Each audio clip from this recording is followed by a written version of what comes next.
Hello, welcome to Do It Yourself channel. Today I will show you where to find the options and how to turn on airplane mode in Samsung Galaxy S22.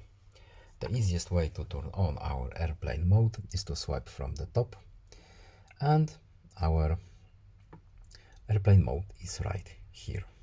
It can be hidden somewhere in this menu, but it's usually by default somewhere in here. But if we can't find airplane mode there, we need to go to settings, then connections, and our airplane mode is right here. To turn it on, we simply tap this function. Here is a little explanation what does it do. And now our airplane mode is on. We have a little airplane symbol at the top right corner.